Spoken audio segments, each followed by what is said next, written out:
माझी गुरु माझी आईच आहे, नृत्यामध्ये सुद्धा आणि इतर गोष्टींमध्ये सुद्धा. ती एक गोष्ट माझ्या डोक्यात लहानपणापासून माझ्या आईने पेरलेली आहे की आयुष्यात सगळं कर पण स्त्रीचा अनादर कधी करू नको. तुम्ही जर अपेक्षा हा जर शब्द आपण डिक्शनरीतून काढला ना, आयुष्य खूप सॉर्टेड आहे. माधुरीजींची कोणतंही गाणं तू उचल आणि मला सांग की ह्या लाईनमध्ये तिने काय केले, मी तुला झेरॉक्स करून दाखवू शकतो. इतकं मी त्या बाईला बाय हार्ट केलंय.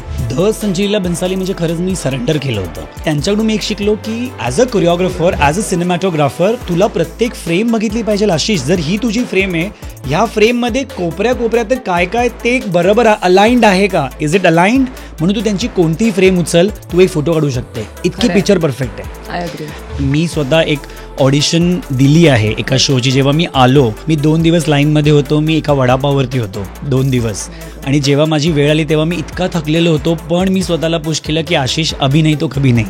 मी तांडव करतोय तर मी विचार करतो की जर शंकर नाचतील, शिवशंकर, तर ते कसे नाचतील, मी तसाच नाचलो पाहिजे. कारण की मी इतकं वाहून गेलेलो असतो की मी स्वतः कधी कधी रडतो नाचताना. तुमच्या घरी कोणाला असं कोणी बोलतो तुम्हाला आवडणार आहे का ते, मग माझ्या आईला कसं आवडेल की तुम्ही माझ्या कॉमेंट सेक्शनमध्ये येऊन मला बायल्या बोललं किंवा अरे हा नाच्या आहे. The best thing about reality is you win or you don't win, try to create the history. ती ओळ मी नेहमी शोच्या आधी सगळ्या डान्सरच्या तोंडून म्हणून घेतो की अशक्य ही शक्य करतील स्वामी. Nothing is impossible because the word itself says I am possible. Mirchi मराठीच्या युट्यूब चॅनलवर तुम्हा सगळ्यांचं खूप खूप स्वागत. माझं नाव आहे आरजे ज्ञानेश्वरी आणि गप्पांची मिसळचा नवीन भाग घेऊन मी आलेली आहे.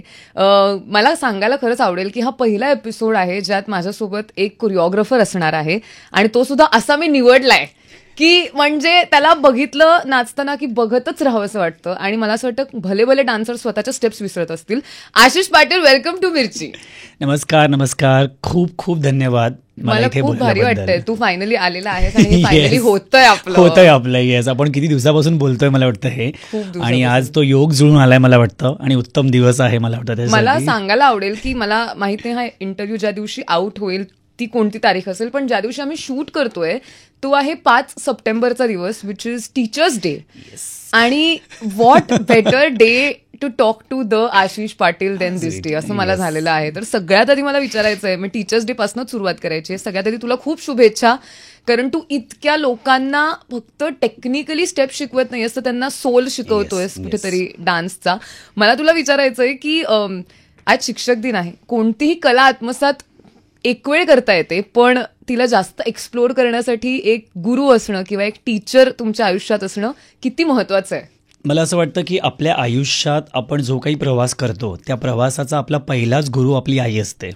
आणि प्रत्येकाच्या, आणि मला असं वाटतं की तो गुरु असणं खरंच खूप गरजेचं आहे. कारण की जशी आई तुम्हाला बोट धरून चालवायला शिकवते, लिहायला शिकवते, तसा गुरु तुम्हाला प्रत्येक तुमच्या कार्यामध्ये वेगवेगळं गायडन्स देत असतो, जे आपल्याला कधी कधी माहीत नसतं, कारण की त्यांचा एक्सपिरियन्स आपल्यापेक्षा मोठा असतो. आणि माझं हे भाग्य आहे की माझ्या आयुष्यातलंच माझी गुरु माझी आईच आहे, नृत्यामध्ये सुद्धा आणि इतर गोष्टींमध्ये सुद्धा. मी कुठल्याही प्रकारचं प्रशिक्षण घेतलं नाही नृत्याचं, पण आईने मला इतकं जे शिकवलं आहे, आज मी जे काही आहे ते मला वाटतं माझ्या त्या गुरुमाऊलीमुळेच आहे. आणि प्रत्येकाच्या आयुष्यात तो गुरुचा हात असणं, तो पाठीवरती थाप असणं की तू जे करतोय ते बरोबर आहे, आणि परत तुमच्या चुका दाखवणं. कारण स्तुती सगळे करतात, पण गुरु हा खरा गुरु तोच असतो जो आपल्याला चुका दाखवतो आणि त्या सुधारून पण घेतो की हे असं झालं पाहिजे. कारण की कधी कधी काय होतं, आपल्याला आपल्या त्या ओघात आपल्याला वाटतं की आपण जे करतोय ते बरोबर आहे, पण नाही. गुरुला माहीत असतं की 2 वाटा आहेत, तुला निवडायची कोणती ते तू ठरव. मला असं वाटतं. सो गुरु असणं खूप गरजेचं आहे मला वाटतं आयुष्यात. कुठेतरी तुझ्या आईनी म्हणजे जी टीचर या पोझिशनला आहे तिच्यामुळे पण तू एक खूप चांगला टीचर झालास असं तुला वाटतं? ऑफकोर्स, कारण मला वाटतं की माझ्या आईचे जे संस्कार माझ्यावरती आहेत, सगळ्यात पहिले ती ओळ जी तिने मला लहानपणी शिकवलेली ती मला अजूनही लक्षात असते की कर्म कर, फळाची अपेक्षा करू नको. कारण की तू तुझं कर्म जर उत्तम केलं तर ते तुला तसंच मिळणार. म्हणजे जर तू पॉझिटिव्ह काय पेरतोय तर तुला पॉझिटिव्हिटीज मिळेल, जर तू आनंद पेरतोय तर तुला आनंदच मिळेल, जर तू नृत्यात बेभान होऊन नाचतोय तर परमेश्वर तुला त्या बेभान होऊनच तो आशीर्वाद देईल. सो मला वाटतं ही जी लाईन मी आईशी नेहमी लक्षात ठेवली की मला वाटतं भगवद्गीतेत पण ही आहे की कर्म कर फल की आशा मत कर. आणि कुठेतरी ना अपेक्षा हा शब्द ना हा भंग करतो आपल्या आयुष्यात बऱ्याच लोकांचं. मला असं वाटतं तुम्ही जर एक्सपेक्टेशन, अपेक्षा हा जर शब्द आपण डिक्शनरीतून काढला ना, आयुष्य खूप सॉर्टेड आहे. वाव. कारण की कधी कधी अनपेक्षित जेव्हा गोष्टी घडतात बघ आपल्या आयुष्यात, काहीतरी अचानक काहीतरी आपल्याला कोणातरी फोन येतो आणि आपल्याला आनंद होतो, तो ॲक्च्युली खरा आनंद आहे. पण आपण जेव्हा अपेक्षा करतो की अरे आज माझा वाढदिवस आहे किंवा मला ह्या व्यक्तीने फोन नाही केला, ती अपेक्षा जर तुटली की आपल्याला दुःख पण होतं. आणि म्हणून आई अजून एक गोष्ट मला नेहमी सांगायची की आपला आनंद म्हणजे तुझा आनंदसुद्धा, माझा आनंदसुद्धा हा आपल्यावरच अवलंबून असतो, हा कोणाच्या हातात नसतो. कधी कधी आपण ना एखाद्याला ब्लेम करतो की ह्याच्यामुळे हे झालं, तुमच्यामुळे हे झालं, मी हे नाही करू शकले किंवा हे नाही करू शकलो. नाही, तुम्ही त्या सिच्युएशनमध्ये स्वतःला आणलं. So it is your responsibility and not anybody's else. Wow यार, हा पॉडकास्ट मुळात सुरूच ह्या लेवलला झालेला आहे. मला माहित नाही पुढे काय काय वैचारिक कसं झालेलं. पण I am totally loving it. मला असं वाटतं की तुझा विचारच कुठेतरी तुझ्या नृत्यात सुद्धा दिसतो नेहमीच.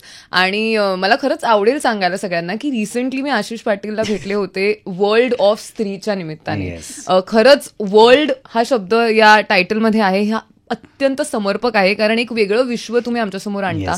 एक डान्स म्युझिकल आहे इन अ वे, आणि द ग्रँड्युअर, तुमचे कॉस्ट्युम्स, तुमचं नृत्य, तुझी कोरिओग्राफी, आणि अर्थात आशिष पाटील आणि अमृता खानविलकर आपल्याला दिसतात आणि ते अनेक पात्र त्या म्युझिकलमध्ये साकारतात. पण मला तुला विचारायचं आहे आशिष, तुझा विचार काय होता? सिन्स मला असं जेन्युइनली वाटतं की प्रत्येक तुझ्या परफॉर्मन्सच्या मागे तुझा काहीतरी एक विचार असतो. सो वर्ल्ड ऑफ स्त्री मागे तुझा काय विचार आहे? जसं मी तुला म्हटलं की आई माझी हा पहिला गुरु आहे. स्त्रीला घेऊन मी खूप पॉझिटिव्ह आहे. म्हणजे मला अफाट रिस्पेक्ट आहे प्रत्येक स्त्रीबद्दल. मग ती माझी आई असो, बहीण असो, मैत्रीण असो, किंवा एक सहकलाकार असो, किंवा तू आज इथे समोर आहे. मला अत्यंत अभिमान आहे तुझा पण इथे आज तू ह्या त्या सीटवरती आहे आणि मी इथे आहे आणि यू आर इंटरव्ह्यूइंग मी. सो मला वाटतं की ती एक गोष्ट माझ्या डोक्यात लहानपणापासून माझ्या आईने पेरलेली आहे की आयुष्यात सगळं कर पण स्त्रीचा अनादर कधी करू नको. सो मला वाटतं ती भावना माझ्यामध्ये लहानपणापासून आहे. आणि आईबरोबर असल्यापासून मी ते असतात ना गुरुवारचे उपवास करतात ते, तेव्हा ती पोथी वाचायची. तो ती पोथी वाचायला तिच्यावर मी नेहमी बसायचो. सो त्या पोथीत अशा अनेक कथा वगैरे असायच्या. त्या प्रत्येक कथेमध्ये प्रत्येक स्त्रीचं वेगवेगळं वर्णन असायचं. सो कुठेतरी ना मी जेव्हा पण नाचतो किंवा मी काही डान्स शिकवतो कोणाला, तेव्हा प्रत्येक स्त्रीच्या मध्ये काय काय गोष्टी आहेत ते कसं दाखवता येईल हा माझा प्रयत्न असतो. शृंगार तर आहेच, शांतता पण आहे, करुण रस पण आहे, पण तेवढीच ती रौद्र पण आहे, किंवा ती तेवढी बिभत्स पण असू शकते एखाद वेळेस. सो मला वाटतं हे कसं दाखवता येईल. सो प्रत्येक ॲक्टला घेऊन मला वाटतं मी जेव्हा पण कोरिओग्राफ करतो, कोणताही कार्यक्रम असो, जर एखादं स्त्री पात्राचं काय मला कोरिओग्राफ करायचं तेव्हा मी हा सगळा विचार करून ते सेट करतो. कारण की मला असं वाटतं समोरच्या प्रेक्षकांना त्या स्त्रीबद्दल तो आदर वाटला पाहिजे जेव्हा ती परफॉर्म करते. आणि मला वाटतं जसं विश्व म्हणतो आपण, हे विश्वची माझे घर आपण जसं म्हणतो, तर मला वाटतं स्त्री आपलं हे स्त्री ॲक्च्युली सगळ्यांना सामावून घेणारं एक वेगळं विश्व आहे असं मला वाटतं. How well sed, how well sed. मला असं वाटतं की आशिषचे आतापर्यंत असे अनेक इंटरव्ह्यूज झालेत ज्यात अर्थातच कामाच्या बाबतीत वेगवेगळे जे पडाव तुझ्या आयुष्यात आले त्याबद्दल लोकांनी तुला विचारले, तू एक्सप्रेस केलेस.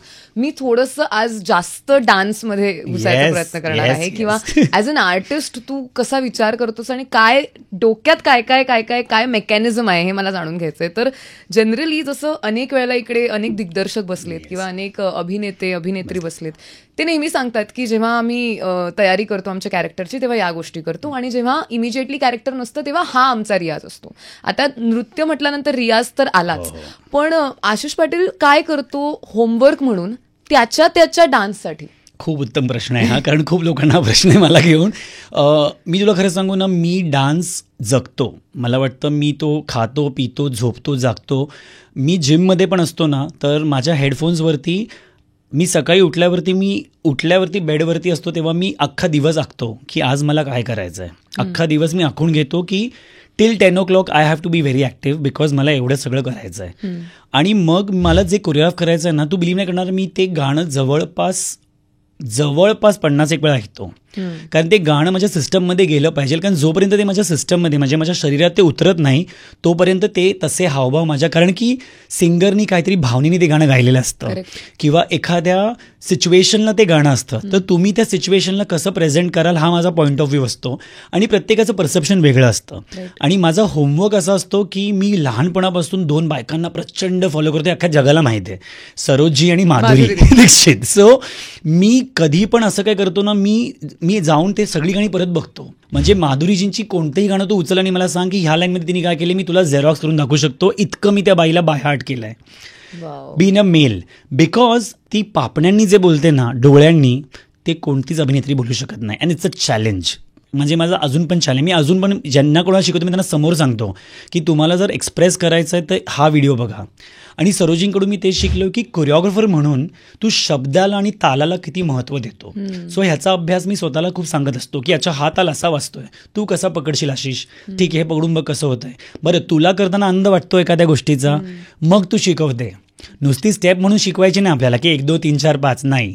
तुला आनंद मिळतो का त्या स्टेपचा, किंवा जर हृदय आहे तर हृदय दाखवण्याची पद्धत किती प्रकाराची आहे हे तू कसं करू शकशील. म्हणजे हृदय असं पण आहे, हृदय असं पण आहे, हृदय असं पण आहे, हृदय असं पण आहे, तू कशी दाखवशील, त्या लाईनची सिच्युएशन काय आहे. सो हा अभ्यास मी खूप करतो आणि कदाचित त्याच्यामुळे प्रत्येक वेळी जेव्हा मी कोरिओग्राफ करतो काहीतरी वेगळं निघतं. कारण की ते गाणं माझ्या इतक्या बॉडीमध्ये असतं की तुम्हाला कधीही विचार की मग तू ह्या लाईनला काय विचार केला आहेस, मग माझं ते इंटरप्रिटेशन असतं. आणि मी नेहमी गाण्याला एक स्टोरी लाईन देतो. There has to be a story line. जसं मूवीला एक स्टोरी लाईन असते तशी मला वाटतं गाण्यामध्ये पण एक सुरुवात असतो, एक मध्य असतो आणि एक शेवट असतो. सो हा मी खूप विचार करतो आणि त्याच पद्धतीत मी ते कोरिओग्राफ करतो. म्हणजे तू बघितलंच पण आता एक लाईव्ह शो बघितला तू, तर शूटला तर आपण कट्समध्ये करतो, पण लाईव्ह शोला हे करणं is always a challenge. Because तुम्हाला लोकांना कंटिन्यू त्या बॉन्डमध्ये कनेक्टेड ठेवायला लागतं एंडपर्यंत. करेक्ट.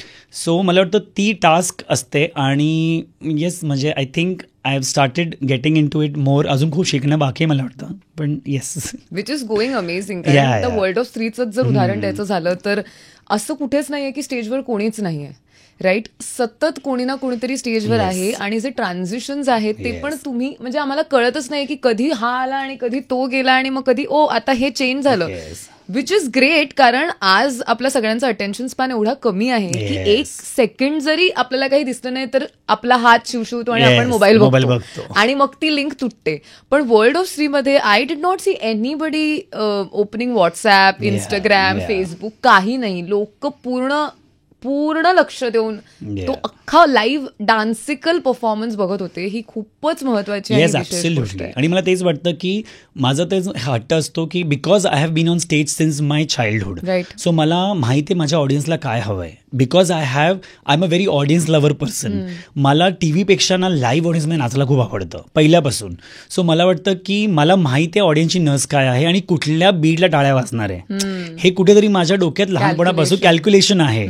आणि जसं तू म्हणाली की हात शिवशिवतो का, त्याच्यामुळे मला कुठेही एक कॉमा पण द्यायचा नाहीये. I want the statement to go like a paragraph. So paragraph पढ़ते रहो जब तक फुल स्टॉप नहीं आता है. सो डांस का भी वही है कि अगर आपने फुल स्टॉप दे दिया कहीं बीच में तो लिंक तुट सकता है. करेक्ट. कुठेतरी मग ती, मला वाटतं ते कॉमा, इन्व्हर्टेड कॉमाज, अंडरलाईन्स हे तुम्हाला कळले पाहिजे as a choreographer, as an artist, as a performer, सगळ्यांनाच. आणि मला वाटतं मी प्रत्येकाला शिकवताना हे सांगत असतो की हर गाने में ना फुल स्टॉप आता है, बट उस फुल स्टॉप का मतलब ये नहीं है की इथे गाणं संपलं. इथे हा पडाव संपला आणि दुसरा पडाव सुरू झालाय. ते म्हणतात ना एक स्टेटमेंट जेव्हा संपतं तर त्याचा अर्थ असा नाही की ती स्टेटमेंट संपली, एक दुसरी पण सुरू झाली आहे. सो तुम्हाला हे कळलं पाहिजे की फुल स्टॉप कुठे द्यायचा आहे, कॉमा कुठे द्यायचा आहे, डबल इन्व्हर्टेड कॉमा कुठे द्यायचा. खूप महत्वाची गोष्ट आहे. ऍक्च्युली मगाशी तू पुढच्या माझ्या प्रश्नाचं थोडंसं उत्तर दिलंस, पण तरी मी विचारणार आहे की बऱ्याच लोकांना आता असं वाटत असेल की डान्स ज्या व्यक्तीला आवडतो ती व्यक्ती डान्सच बघत असेल किंवा डान्सच करत असेल. पण डान्स कशातून येत आहे तर म्युझिकमधून येत आहे. एक चांगला डान्सर होण्यासाठी तुझं कान तयार असणं फॉर म्युझिक किती महत्वाचं आहे आणि तो कसा तयार करायचा एका डान्सरने? एका डान्सरनी किंवा एका परफॉर्मरनी म्युझिकॅलिटी वाईज जर काही प्रिपेअर करायचं असेल ना, तर माझं हेच म्हणणं आहे की मी प्रत्येक वेळी जेव्हा शिकवतो पण किंवा मी सांगत असतो किंवा स्वतःला पण, I by heart the song. मी गाणं येस, लिरिक्सच नाही, म्युझिक पहिल्या ढिशपासून ते शेवटच्या ढाशपर्यंत काय वाजलंय, कोणते इन्स्ट्रुमेंट वापरलंय. मी नेहमी ना ते ह्याच्यात जातो, कॅप्शन्स असतात, लिस्ट ऑफ क्या इन्स्ट्रुमेंट्स क्या बजाय, अच्छा ये इन्स्ट्रुमेंट, अच्छा ये बज रहा है, ऐकायला काय येत नाहीये. मग ते कान तुमचे तेव्हा शार्प होतात. अच्छा ह्याच्यात व्हायलिन वाजली आहे, ओ ती मागे वाजली आहे त्या फीलसाठी. म्हणजेच व्हायलिन माजवण्याचं कारण काय होतं की तो जो एक रोमॅन्टिक फील पण येतो, but at the same time त्याच्यात एक भक्ती पण आहे. किंवा जर बासरी वाजली तर नुसते बासरी म्हणजे कृष्ण नाही आहे, पण त्या बासरीचा एक वेगळा लहजा पण आहे. तर ते तुम्ही जेव्हा ऐकायला लागाल ना गाण्यांमध्ये, लिरिक्स तर आहेच, कारण ते तर तुम्हाला ऐकू येतातच शार्प, पण म्युझिकॅलिटी तुम्हाला कशी कळेल जेव्हा तुम्ही इन्स्ट्रुमेंट्सला फॉलो कराल आणि त्या इन्स्ट्रुमेंटवरती तो शब्द काय प्रेशरनी येतोय, तेव्हा तुमचे कान खूप जास्त शार्प होतील. आणि म्हणून मी जसं नेहमी म्हणतो की try to listen to the songs as much as time you can. Like by heart it, like की मला झोपतून जरी उठवलं ना, अरे आशिष हे करायचं आहे, मला कळलं पाहिजे अच्छा ही लाईन तेव्हा होती. It has to be that precise. आणि आत्ताच्या जनरेशनला काय होतं, मला असं वाटतं की ते इतकं क्विक त्यांना पाहिजे ना सगळं, की कुठेतरी त्यांना ते अभ्यास करावासा वाटत नाही. म्हणजे मी सध्या नेहमी म्हणतो की there are 2 worlds these days, एक रिअल वर्ल्ड आणि एक reel world. So I feel people ते लोक सध्या रिअल वर्ल्डमध्ये नाहीच आहेत, सगळे रील वर्ल्ड मध्ये. आणि ते रील किती म्हणजे ग्रेट, मीही केलं,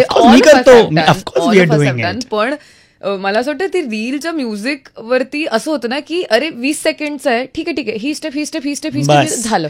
पण मग त्याचा अर्थ तेच आहे की ते लोक त्या गाण्याची मजा घेत नाही, ते लोक फक्त ती हुक स्टेप करतात किंवा ते गाणं व्हायरल म्हणून करतात.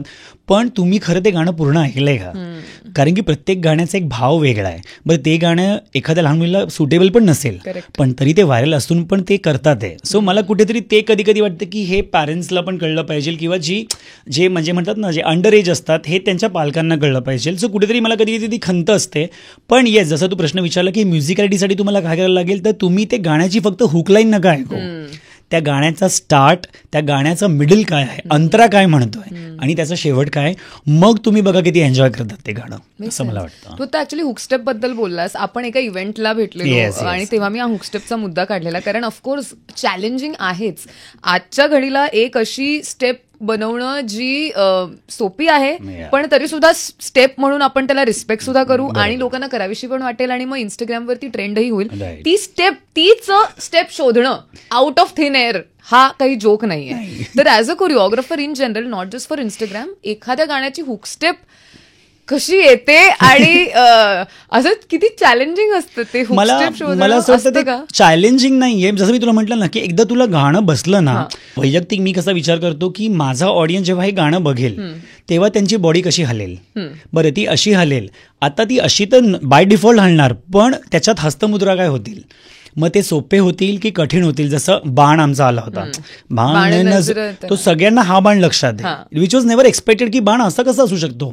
पण आम्ही कसं केलं की जर असा आला, डोळा उघडला आणि मग बाण मार, सो वो इंटरप्रिटेशन तसं होतं की असा आला पाहिजे, मला असं वाटतं. सो ते मला वाटतं ते घडत जातं, कारण तुमचं गाणं एकदा बॉडीमध्ये आलं ना की ते घडत जातं. सो प्रत्येक कोरिओग्राफर, जे नवीन होतकरू कोरिओग्राफर्स आहेत किंवा डान्सर्स आहेत, त्यांनी हे लक्षात घेतलं पाहिजे की पहिले गाणं बॉडी में उतारो. खूप लोक करताना वरच्यावर ऐकतात आणि हा सेट करून टाकतात आणि काय कट टू कट बीटवर नाही, त्या लिरिक्सचं काहीतरी म्हणणं आहे मला वाटतं, आणि ते आपल्याला कळलं पाहिजे. जसं बघ हे फेमस झालं ते, कारण की त्याला काहीच संबंधच नाही त्या स्टेपचा, पण कुठेतरी ते इतकं गोडवा आहे त्या स्टेपला की ते व्हायरल झालं, ते अचानक आलं. हो, जसं हिरामंडीमध्ये पण अदिती राव हैदरीने तो वॉक केलाय बघ, it was a default walk. तिने काही रिटेक्स नाही दिले, सरांनी तिला दाखवलं की मला असा असा वॉक पाहिजे, तिने केला आणि तो वन शॉट झाला, कारण की तिने तो केला, तो झाला. म्हणजे मॅजिकच झालं ते. बाकी पूर्ण गाण्यात तुला हुकस्टेप नाही, सैया ऑटो जावची, ती वॉक फेमस झाली. सो कधी कधी हुकस्टेप पण फेमस होत नाही आणि अचानक फक्त एक कोरस काहीतरी हा म्युझिक हिट होतं मध्ये, ती धितांग फक्त लोकांना धितांग म्युझिक लक्षात आहे बघ, गाणं लक्षात नव्हतं. And unless that walk become famous then the song got viral, मला असं वाटतं. सो हुकस्टेप करण्याला मला असं वाटतं की चॅलेंज असं नाहीये, पण या की नवीन काय देतोय हा एक मुद्दा असतो आमचा नेहमी. करेक्ट. आता जसं तू हिरामंडीचं उदाहरण दिलंस, मला असं वाटतं अनेक इव्हन लावणीच्या बाबतीत सुद्धा आहे की अर्थात आपल्याला एनर्जी खूप लागते. खूप लोक असं म्हणतात ना की रे एनर्जीने हा चांगला डान्स म्हणजे एनर्जीने नाचला, पण I feel in Ashish Patil case energy तर असतेच, दॅट इज टू डिफॉल्ट, पण मला वाटतं तुझ्याकडे ते स्किल आहे की तू ती एनर्जी अशी जिथे पाहिजे तिथे सोडू शकतोस आणि जिथे पाहिजे तिथे इतकी तुझ्या कंट्रोलमध्ये ठेवू शकतोस की एक पैसा पण तुझ्या मर्जीशिवाय ती इथे तिथे जाणार नाही. So for a good dancer energy असणं तर इम्पॉर्टंट आहेच, पण हा कंट्रोल जमणं आणि ते प्रत्येक स्टेप वाईज चेंज करणं हे किती टेक्निक आहे. Technique yes, of course course of time तुम्ही ते शिकतात. मी पण आधी सुटायचो असंच स्टेजवरती, पण मला वाटतं की ॲज अ परफॉर्मर, जसं मी तुला म्हटलं की प्रत्येक गाण्याचं एक लय असते. जसं आपण म्हणतो ना, आपण जेव्हा ऑपरेशन थिएटरमधून बाहेर येतो आयसीयू मध्ये, जर तुमच्या मॉनिटरवरती सरळ लाईन आली म्हणजे काय असतं, तुम्ही पण जर तुमच्या मॉनिटरवरती अशी लाईन असते means your heart is working and it is functioning like this. So your dance is same. It will start like this. It has to have a up. It has to go like that. You have to breathe. You have to come back. Then you have to breathe. And then comes the crescendo and it goes like that. So as a performer तुला हे कळलं पाहिजे की मला grace कुठे द्यायचा आहे, मला फक्त भावांग कुठे करायचं आहे आणि माझे पाय कुठे जास्त चालले पाहिजे. सो हे करायला तुम्हाला त्या गाण्यामध्ये स्वतःला इतकं त्याचा रियाज केला पाहिजे की तुम्ही ते गाणं कधीही लागलं की तुम्हाला माहिती आहे ह्या पॉईंटला येऊन मी कंट्रोल होणारच. खूप लोक सुटतात बघ, असंच गाणं लागलं की सुटतात. म्हणजे मी त्यांना म्हणतो की चावी लावतो ना आपण खेळण्याला, तसं ते सुटतात. कुठेतरी ते कंट्रोल करता आलं पाहिजे. आणि मला वाटतं डान्स पायानी तर आहेच, पण तुमचा चेहरा 90% काम तुमचा जर चेहरा करतोय ना, लोकांचं लक्ष इथून कधी, तू माधुरी दीक्षितचे कोणतेही गाणे उचल, तुझं लक्ष चेहऱ्याकडून खाली जाणार. हालाकी तिचा फुटवर्क इकडे म्हणजे nobody can match it, nobody. म्हणजे मी त्यांच्या तोंडावर बोललो आहे आणि त्यांच्याकडून मला एकदा जेव्हा दाद मिळेल तेव्हा मी त्याच्या तोंडावर जाऊन बोललो होतो की तुम्ही बोललो की बस आय हॅव डन, मला सार्थक झालं माझ्या आयुष्याचं, कारण मी तुम्हाला फॉलो केलं आहे. त्या मला एवढंच म्हणलं की तुझं ना हे बोलतं आशिष. आणि मी त्यांना हेच म्हणलं की तुमच्याकडूनच बघून मला वाटतं हे, तो मला तेच वाटतं की तुम्हाला कळलं पाहिजे की एक्सप्रेस कुठे करायचं आहे, एनर्जी कुठे द्यायची आहे. It is your homework. Nobody can come into your body. कोणी तुझ्या शरीरात येऊन सांगणार नाही की इथे कंट्रोल कर. मी सांगतो सगळ्यांना, पण तरी लोक सुटतात. सो ते तुझ्या हातातच असतं मला वाटतं. सो रियाज मला वाटतं सगळं राईट. पण तसं रिहर्सल हॉलमध्ये आपण आरशासमोर स्वतःला बघून तर रियाज करतोच. पण ही माझी क्युरिओसिटी आहे, यू टेल मी, की काय होतंय का डान्सरच्या डोक्यात. असं होतं की मनातल्या मनात पण तुम्ही अनेक वेळेला तो परफॉर्मन्स केलेला असतो. हो, त्याला मी डेजावू मोमेंट म्हणतो. Okay, yes. म्हणजे जसं मी तुला म्हटलं ना की मला समजा उद्या काहीतरी कोरिओग्राफ करायचं ना, I sleep over the song. So रात्री मी ते गाणं ऐकतो अँड आय स्लीप. आणि तू बिलीव्ह नाही करणार, मी स्वप्नात खूप वेळा ती मोमेंट बघितली की मी स्टुडिओमध्ये असा नाचतोय आणि मी जेव्हा सकाळी ते सेट करत असतो तेव्हा मला असं वाटतं अरे हे मी केलं होतं का. हां, बिकॉज ते म्हणतात ना की सकाळी 3:30 ते 4:30 हा ब्रह्ममुहूर्त असतो. सो त्या दरम्यान तुम्ही जे काय ते म्हणतात ना, ते स्वप्न खरी होतात पहाटेची, ते खरीच आहे की तुम्ही त्या मोमेंट, म्हणून ते म्हणतात ना की रात्री चांगल्या विचारांनी झोपा, की तुम्हाला विचार रात्री ते चांगलेच येतील, तुमचा दुसरा दिवस उत्तम होईल. जर तुम्ही रडून झोपाल तर तुमची अख्खा तो स्वप्नात ते सगळं ते येणार. आणि कुठेतरी मला वाटतं ते मला खूप हेल्प करतं. मी ते स्वतःला खूप ती हॅबिट टाकली आहे की I sleep over the songs and next day when I go to the hall like I dance like as if I have choreographed it बहुत पहले से. जसं मी सुटतो, म्हणजे माझे असिस्टंट असं असतात, अरे हां तू काय रात्री वगैरे काय नाचत होतास का, असं होतं त्यांचं. पण मला वाटतं मी ऑलरेडी ते इतकं घेतलेलं असतं की मला गाणं लागलं की आपोआप ते येतं. आणि तेव्हा मला असं क्लिक होतं, अरे ये मैंने किया था क्या. मग मला क्लिक होतं की शायद रात को मैंने सोते वक्त ये देखा था. Correct, which is crazy but this happens. आणि म्हणून मला वाटतं की ते आपले घरचे म्हणतात ना की म्हणून सकाळी 3:30ला उठा किंवा 4ला उठा आणि योगा करा, कारण की तो दरम्यान असा असतो, there is so peace around the atmosphere, pin drop silence. आणि तुम्ही जे मॅनिफेस्ट करतात, trust me, I am an example of that, I can say. And we all know कि you're a big time manifestation machine. I love to manifest. Like I have manifested, म्हणजे मी जेवढं manifest केलंय अजून पण मी खूप केलंय, पण मी ते अचीव्ह केलंय. म्हणून मी स्वतःला नेहमीच सांगतो की माझी कॉम्पिटिशन कोणाशी नाही आहे, माझी स्पर्धा माझ्याशीच आहे. I have made a list. माझ्याकडे ती लिस्ट 10वी पासून आहे. मला हे करायचं आहे, झालं ठीक, हे झालं ठीक, रियालिटी ठीक, जज ठीक, कोरिओग्राफर टेक, असं मी टेक करत चाललोय. पण तू फक्त मॅनिफेस्ट करून थांबला नाही. एक्झॅक्टली मी ऍक्शन करतोय. ते असं नाहीये की अरे उद्या परीक्षा आणि मी देवाला प्रार्थना करतो की माझा पेपर चांगला जाऊ. अरे पण तू लिहिलं तर पाहिजे ना काहीतरी. सो तसं नाहीये ते. ऑफकोर्स मी थांबलो नाही, कारण की मी कुठल्याही क्षणाला असं थांबलो नाही की अच्छा मी हे केलंय ना आता मी मोठा झालो. नाही, मला वाटतं की ते मला जरिया होता की पुढे जाण्यासाठी. आणि म्हणून मला वाटतं मी आजवर एकही रियालिटी शो नाही जिंकलोय. मी 17 का 16 रियालिटी शो केले, पण मी एकही जिंकलो नाहीये, which is I am very happy about. कारण कदाचित परमेश्वराला मला काहीतरी खूप मोठं द्यायचं आहे म्हणून मी त्या मार्गावर आहे अजून. नाही तर मे बी मी विनर होऊन बसलो असतो ट्रॉफी घेऊन घरात की येस मैं जीत चुका हूं. सो मला वाटतं ते मॅनिफेस्टेशन खूप जास्त काम करतं. इंटरेस्टिंग. आता तू रियालिटी शोचा विषय काढलायस तर खूप रियालिटी शोज येतात, प्रत्येकच आर्ट फॉर्मला घेऊन म्हणजे आता. पण especially when it comes to dance also खूप चांगलं टॅलेंट सुद्धा येते. The biggest plus point of reality shows is की इतकी सगळी वेगवेगळ्या एरियामध्ये असणारे कलाकार आहेत. आणि कधी कधी त्यांचं प्रायमरी राऊंडलाच स्किल बघून आपलं असं होतं की भाई इसको तो कॉम्पिटिशन की जरूरत ही नाहीये, हे काय होतं, असं होतं. पण जितके असे लोक असतील, डान्सर्स असतील, ज्यांना रियालिटी शो बद्दल अजूनही आकर्षण आहे आणि त्यांना कधीतरी वाटतंय की जावं, त्यांनी कोणत्या गोष्टी लक्षात ठेवाव्यात? पहिली गोष्ट तर रियालिटी शोला अप्रोचही करण्याआधी, आणि सपोज एखादा रियालिटी शो झाला, मग ते जिंकले किंवा नाही जिंकले किंवा जे काही आहे, त्यानंतर त्यांनी त्या एक्सपिरियन्स मधलं काय अनलर्न करावं त्यांच्या पुढच्या आयुष्यासाठी. परफेक्ट क्वेश्चन विचारलाय तुम्हाला. मला कधीचा प्रश्न कोणी विचारला नाहीये. कारण की खूप लोकांचा हा हट्ट असतो की मला एकदा तरी टीव्हीवरती यायचं आहे. ओके, सो मी नेहमी त्यांना हेच म्हणतो की इवन जे यंग जनरेशन आहे जे बघतात ते मला सध्या, those who have seen me also, like मी स्वतः एक ऑडिशन दिली आहे एका शोची. जेव्हा मी आलो, मी 2 दिवस लाईनमध्ये होतो, मी एका वडापाववरती होतो 2 दिवस, आणि जेव्हा माझी वेळ आली तेव्हा मी इतका थकलेलो होतो, पण मी स्वतःला पुश केलं की आशिष अभी नाही तो कभी नाही. आणि तेव्हा नशिबाने मी सिलेक्ट झालो, आणि एकापेक्षा एक was that reality show which has change the table for me. तसं मी BSc IT स्टुडंट आहे, पण पण मी डान्स करतोय. सो मला वाटतं रियालिटी शोमध्ये तुम्ही येण्याच्यासाठी तुम्ही हा विचार करून नेहमी या की तुम्हाला एक प्लॅटफॉर्म मिळणार आहे. बरं, त्या प्लॅटफॉर्मवरती येऊन तुम्ही प्रत्येक परफॉर्मन्स असा सादर करा जे मी नेहमी करतो की हा माझा शेवटचा परफॉर्मन्स आहे. कारण की उद्या काय होणार आहे मला माहीत नाही, मी असेल नसेल, पण माझा जो तो परफॉर्मन्स असेल तो माझा शेवटचा असा असला पाहिजे की लोकांनी तो लक्षात ठेवला पाहिजे. जेव्हा तुम्ही हा विचार करून परफॉर्म कराल तेव्हा तुमचा प्रत्येक परफॉर्मन्स उत्तमच होणार. बरोबर. बरं, रियालिटी शोमध्ये तुम्ही न जिंकलात हा वेगळा मुद्दा आहे. The best thing about reality is you win or you don't win, try to create the history. बरोबर, स्वराज्य लगेच नाही मिळालं आपल्याला, पण इतिहास जो रचला तो इतिहास लक्षात आहे माझ्या, स्वराज्य नंतर लक्षात आहे माझ्या. सो जिंकणं हे लक्षात राहील मला माहिती आहे लोकांच्या, पण त्या जर्नीमध्ये मी काय काय केलं हे लक्षात ठेवणं आणि लोकांना ठेवून करून देणं हे तुझ्या हातात आहे.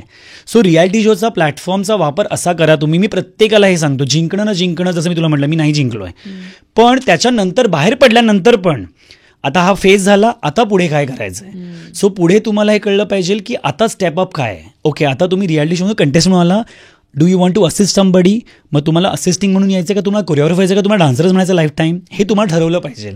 आणि then you divide it as a assistant, as a choreographer or as a dancer only you want to do it. हा तुमचा मुद्दा आहे. कारण खूप लोकांचं गल्लत कुठे होते माहिती आहे का, की ते रियालिटी करतात आणि नंतर ते टॉपमध्ये पण आले ना की त्यांना असं वाटतं की ते स्वघोषित उत्तम मायकल जॅक्सन होतात, जिथे ते पडतात. मला वाटतं उलट ते झाल्यानंतर तुमची खरी रिस्पॉन्सिबिलिटी तयार जास्त होते, की जिथे तुम्हाला स्वतःला प्रूव्ह करायचं असतं प्रत्येक वेळेस की ह्याच्यापेक्षा मला उत्तम काय करायचं आहे. आणि मला वाटतं मला इन लाईफच्या प्रत्येक रियालिटीमध्ये मी हेच शिकत गेलो की इससे बेटर मैं क्या कर रहा हूँ. Every reality am I getting a standing ovation, yes, then I am on the right track.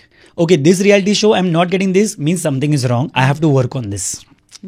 असं वाटतं. आणि प्रत्येक यंगस्टरना तेच सांगणं की realities are never real. So या म्हणजे तुम्ही तुमचं आयुष्य त्या एका रियालिटीसाठी तो 4 महिन्याचा शो असतो, पण त्याच्यानंतर तुमचं आयुष्य तुम्हाला घडवायचं आहे, ते तुम्हाला प्लॅटफॉर्म देणार. त्याच्यानंतर काय. So you have to be in the real world to understand the reality also.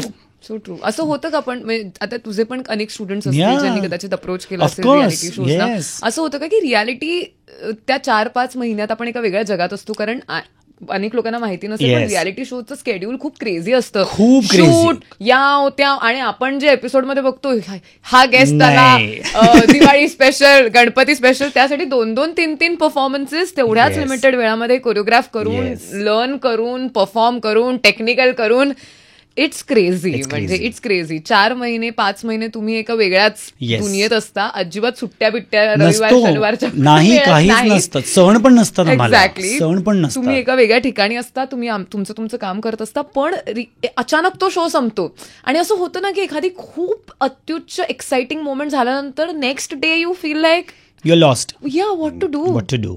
Does it happen to your students as well? Yeah, it happens to them, but जसं मी तुला म्हटलं की I educate them before that only. In going त्या सिच्युएशनला जाण्याआधीच मी त्यांना educate करतो की ये होगा. आता बिकॉज रियालिटी शो असतो म्हणजे इट इज क्रेझी. लाईक सकाळी 9 ते रात्री 9 आम्ही नाचत असतो. 2 दिवस मिळतात ॲक्ट सेट करायला विथ द परफेक्शन. 2 लोक नसतात, ते हँड्स परफेक्ट आहे. त्या तिसऱ्या दिवशी चॅनल बघायला येतं, त्यांना तो ॲक्ट नाही पडला, तुझा ॲक्ट चेंज होतो. पण टेक्निकल विथ कॉस्ट्युम होतं 4 वेळा. त्याच आणि तुला नाचायचं टेक्निकलला लाईटसाठी. मग नेक्स्ट डे तुला शोमध्ये नाचायचं, बरं तू टेक्निकलला उत्तम नाचली असशील पण शोच्या दिवशी जर तू काही चूक केली तर तो शोचा दिवस काउंट होणार आहे. So you have to be so alert when you perform, so you can't, तुझं लक्ष डायव्हर्ट होऊ शकत नाही. आणि मला वाटतं कुठेतरी मी स्टुडंट्सला हेच सांगतो की देखो तुम्ही जे करता ते ही एक्साइटमेंट आहे ना, ही एक्साइटमेंट अशीच कंटिन्यू कशी राहणार जर तुम्ही रोज परत त्याच एनर्जीनी रिहर्सल करत राहणार. आता तुम्ही एवढं केलंय, आता पुढे जर तुम्हाला माहिती आहे की मला 2 महिने काही काम नाही आहे तर मी काय करणार नाही, मग तुम्ही लोकांचे वर्कशॉप्स अटेंड करा, तुम्ही क्लासेस घ्या, तुम्ही स्वतः वर्कशॉप घ्या. कारण की मी नेहमी हे सांगतो मुलांना जी रियालिटी करून येतात, वर्कशॉप्स करा, कारण की Wien you teach somebody you learn more. So important. म्हणून मी आज पण वर्कशॉप का करतो, कारण मला अजूनही वाटतं मी चुकीचा नसतो. मला अजूनही वाटतं की माझा हात चुकीचा जातोय. मी कदाचित त्यांना शिकवताना मी स्वतःला शिकवत असतो की ओके हे 4 होतं आशिष. मी अजूनही ते करतो. मी अजूनही वर्कशॉप का घेतो ह्याच्यासाठीच की I need to polish my skills for myself. तो माझा स्वार्थ आहे मला असं वाटतं. आणि मी हेच सांगतो सगळ्यांना. म्हणजे अजून मला लोक म्हणतात तू का वर्कशॉप करतो, तुला काय गरज आहे, असं. तो माझा आनंद आहे मला असं वाटतं. आणि खूप महत्वाचं for all the dancers I feel. ह्याच्यापेक्षा इझिली आणि क्लिअरली तुम्हाला कोणी सांगणार नाहीये. So this is like just take it by word. As a performer मला एवढंच वाटतं की मी डान्सर्स कधी स्वतःला बोलू, मला कोणी डान्सर बनवायला राग येतो. मला परफॉर्मर बोललं पाहिजे because I am not a dancer. Dancer only dance, a performer performs. Dancer only do what is thought, a performer dance from within. तो soul imagines how it's going to be. Yes, म्हणजे जर मी तांडव करतोय तर मी विचार करतो की जर शंकर नाचतील, शिवशंकर, तर ते कसे नाचतील, मी तसाच नाचलो पाहिजे. जर कृष्ण आले तर त्यांच्यात तो काय, त्यांचा जो तो चेहऱ्यावरती ते हास्य आहे ते काय असलं पाहिजे, ते मला आत्मसात करता आलं पाहिजे as a dancer, as a performer. So जे कोणी हे बघतात किंवा ज्यांनी कोणी मला पाहिलं नसतं त्यांना हा अनुभव आला पण असेल. कारण मला असं वाटतं I just go in that role. You do. I go. आणि मग मी त्याच्यानंतर मला स्वतःला बाहेर यायला वेळ लागतो. कारण की मी इतकं वाहून गेलेलो असतो की मी स्वतः कधी कधी रडतो नसताना. ते जाणवत नसेल पण मी होतं. बिकॉज मला असं वाटतं की परमेश्वराने तुम्हाला जी देणगी दिली प्रत्येकाला दिली नाही आहे. कला ही जी देणगी आहे ना ही प्रत्येकाला नाही दिली देवाने. सो त्याचं तुम्हाला किती त्याला प्रसाद म्हणून त्याला अर्पण करता येईल ते करा. बाकी तो आहे. ऍक्च्युली तू आता म्हणालास ना की इमोशनल किंवा रडण्याचं वाईल डान्सिंग, मी तुला हा प्रश्न शेवटी विचारणार होते पण आता आपला विषय निघालाय तर मी विचारते की बऱ्याच वेळेला एखाद्या मला तू म्हणालास तसं खूप लकी वाटतात कलाकार, कारण त्यांना इतरांचे इमोशन्स ते ट्रिगर करता येतातच पण स्वतःचे इमोशन्स प्रोसेस करण्यासाठी सुद्धा त्यांच्याकडे एक माध्यम आहे त्यांचं हक्काचं. मग ते लिखाण असेल, कविता असेल, नृत्य असेल, गाणं असेल, काहीही असेल. तर फॉर यू इंडिव्हिज्युअली आशिष, जेव्हा तुला कोणत्याही पद्धतीचे इमोशन्स फील होतात, कधी असं होतं की I am not just saying just sad, पण खूप आनंद किंवा खूप राग किंवा खूप इरिटेशन किंवा काहीही, तू तुझ्यासाठी नाचून ते प्रोसेस ते जगून तू संपवलंस ते इमोशन, असं होतं का? येस, नेहमी, अजून पण होतं. तू बिलीव्ह नाही करणार, मी जेव्हा अत्यंत फ्रस्ट्रेटेड असतो, म्हणजे अख्ख्या जगाला माहिती आहे आशिष सारखा हॅपी पॉझिटिव्ह कोण नाही, पण दुःख मला पण होतात, फ्रस्ट्रेशन मला पण आहे. मी फ्रस्ट्रेशनमध्ये मला वाटतं द बेस्ट कोरिओग्राफीज केल्या आहेत, कारण की तेव्हा मी माझं सगळं फ्रस्ट्रेशन त्या गाण्यावर काढतो की काय झालं पाहिजे. आणि मी ते गाणं कोरिओग्राफ झाल्यानंतर जेव्हा मी ते व्हिडिओ बघतो, मी रेकॉर्ड करतो स्वतःला, मी खूप रडतो. कारण मला असं वाटतं कदाचित परमेश्वराने मला त्या सिच्युएशनमध्ये टाकलं ह्याच्यासाठीच की हे घडायचं होतं. And I am emotionally very much, I go in to the songs. मग ते सॅड असो, मग ते हॅपी असो, मी जातो, मी वाहून जातो. कारण की मला असं वाटतं मी ती भावना जगतो. कारण की जसं I don't have very much friends to share my feelings. Dance is something which म्हणजे मी रडू शकतो अजून, पण dance is something which makes me feel happy. It gives me joy, it gives me everything. And whatever today I am, the person I am, is just because of this art form. And I think I am blessed. And I really think मी खूप जास्त, मला प्रेक्षकांचे आहेत, माझ्या आईबाबांचे आहेत, पण त्याचा आशीर्वाद आहे की माझा जन्म ह्याच्यासाठी झाला आहे असं मला वाटतं. बाकी कोणाला काय वाटतं मला माहीत नाही, पण मला हे वाटतं. आणि तू स्वतःसाठी नाचतोस? येस. मी रोज 15 मिनटं जर माझी रिहर्सल नसेल आणि मी एकटा घरी असेल तर मी एखादं रँडम गाणं लावतो जे मला खूप मी जुन्या गाण्यांचा खूप फॅन आहे. जसं पिया बावरी, पिया तुझे नैना लागे रे, आधा हे चंद्रमा रात आधी, हे गाणी मी रँडम लावतो आणि मी आपल्या धूनमध्ये ते नाचत असतो. कारण की त्या गाण्यात ना एक इमोशन आहे यार. ते इतकं सुंदर आहे ना, म्हणजे की तशी गाणी बनत नाही यार आता. आणि कधी कधी असं वाटतं ना की इमिजिएटली काही प्रोडक्ट डिलिव्हर करण्यासाठी नाही नाचायचंय, म्हणजे कोणाला काही स्टेप द्यायची नाहीये, काही बसवायचं नाहीये, कोणाचा डान्स नाही. जस्ट मला या गाण्याबद्दल काय वाटतंय ते मला माझ्यासाठी नाचायचं. ते मोमेंट्स तुझ्या मी अजूनही करतो ते. मी एव्हरी म्हणजे मला माहिती आहे ज्या दिवशी मी काम करत नाही मी स्वतःसाठी 15 मिनिटं देतो. माझ्या रूममध्ये मी स्वतःला लॉक करतो. माझ्या बेडरूममध्ये एक आरसा लावला आहे मी खूप मोठा, आणि आय जस्ट डान्स. मी गाणं लावतो, मी ते गाणं ह्याच्या रिपीट मोडवर ठेवतो अँड आय जस्ट डान्स. की कारण मला असं वाटतं की यार, म्हणजे ते म्हणतात ना, म्हणजे मी हे खूप वाईट आहे म्हणजे बोललं नाही पाहिजे, पण मी सिंगल आहे अजून. सो जेव्हा काही प्रेमाची गाणी येतात तेव्हा मी ते इमॅजिन करतो कदाचित की जर मला प्रेम होईल तर ते कसं होईल, किंवा ते कसं दिसेल. म्हणजे तू तर सय्या पाहिल्या मग आत्ता, त्याच्यात मी खरंच रडतो, कारण की मला ती भावना माहिती आहे एकट्या राहण्याची. काय गाणं आहे यार त्याच्या, आणि मला वाटतं की ते मी खूप जगतो. अँड मला वाटतं की आय बिलीव्ह की you are your best friend, nobody can be. So true, so true. पण 3 असे ऍस्पेक्ट्स आहेत आशिष तुझ्या आयुष्यात, ते म्हणजे आय एम शुअर खूप लोकांना अर्थातच माहिती आहेत. जितके लोक तुला इंस्टाग्रामवरती फॉलो करतात, रोज एक खूप पॉझिटिव्ह बाप्पाची स्टोरी मला आशिषच्या इंस्टाग्रामवरती नेहमी दिसते. सो अर्थात बाप्पा, स्वामी समर्थ आणि आई हे 3 महत्वाचे पिलर्स आहेतच. सो मला थोडंसं जाणून घ्यायचंय की काय रोजच्या जीवनात हे 3ही सोर्सेस तुला काय अशी एनर्जी देतात ज्याच्यामुळे तुझाही त्यांच्यावरती विश्वास टिकून आहे. गणपतीच्या नवसाचा मी आहे. सो बाप्पा तर माझ्या हृदयात आहे. आणि तुझ्या गाडीतला जो तो छोटासा बाप्पा आहे ऑरेंजवाला, व्हेरी युनिक. एक्झॅक्टली. मी तो खूप शोधून काढला होता, मला आठवतंय. आणि सो बाप्पा इज समथिंग, मला वाटतं जसं मी म्हणलं मला मित्र खूप पहिल्यापासून कमी आहेत. सो मी आधीपासून देवळात जाऊन मी असं गप्पा मारतो, म्हणजे असं डोळे बंद करून की असं असं झालं, असं तसं मी अजून पण करतो. खूप कमी लोक देवाशी गप्पा मारतात. मी खूप गप्पा मारतो, आणि मग मला तो मार्ग पण देतो नेक्स्ट डेला. मी जे वाढवतो ना, मला मार्ग पण मिळतो. म्हणून स्टोरीवर ठेवण्याचं कारण मी तुला सांगतो काय, की वेन समबडी, जसं आपण ज्या फील्डमध्ये तिथे निगेटिव्ह पॉझिटिव्ह सगळं आहे. So when somebody watches your story, कोणीतरी तुमची स्टोरी बघताय, जेव्हा बाप्पाचा तो फोटो येतो ना, तेव्हा जर कोणती नेगेटिव्हिटी तिकडे येत असेल तर ती बाप्पा ऑब्झर्व्ह करतो, आणि जी लोक ती स्टोरी पॉझिटिव्हली बघतात ते त्यांना ते प्रसन्नता देतं. किती छान.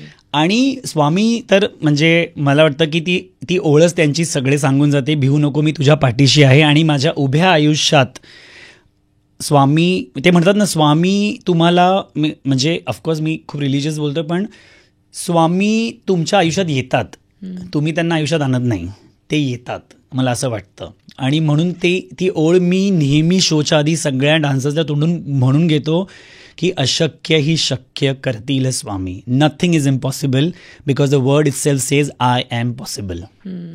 आणि येस, आई, कारण की जसं मी म्हटलं की एक व्यक्ती जी मी घाबरतो कधी कधी की ती नसेल तेव्हा काय होईल माझं, जसं होतं मला.